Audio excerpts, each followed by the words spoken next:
മെട്രോയുടെ കാനനിറിന് വീടിനകത്തേക്ക് വെള്ളം കയറി.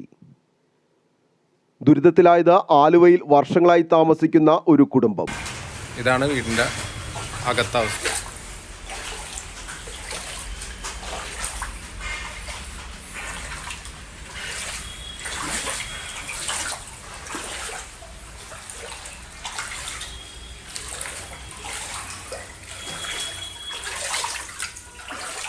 മെട്രോയ്ക്ക് സമീപം താമസിക്കുന്ന ആലുവ മുക്കത്ത് സാജിദ ഷെരീഫിൻ്റെ വീട്ടിലേക്കാണ് ഇന്നലെ വൈകിട്ട് അരമണിക്കൂർ മഴ പെയ്തപ്പോൾ വെള്ളം ഇരമ്പിക്കയറിയത്.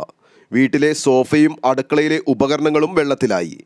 രാത്രി ഉറങ്ങാൻ ബന്ധുവീടിനെ അഭയം പ്രാപിക്കേണ്ട ഗതികേടിലായിരിക്കുകയാണ് ഇവർ. മെട്രോ അധികൃതരോട് കാനനിറിന കാര്യം പലവട്ടം ശ്രദ്ധയിൽപ്പെടുത്തിയിട്ടും ഇതുവരെയും നടപടിയൊന്നും ഉണ്ടായിട്ടില്ലെന്നും ഇവർ പറയുന്നു. News desk, Aluva.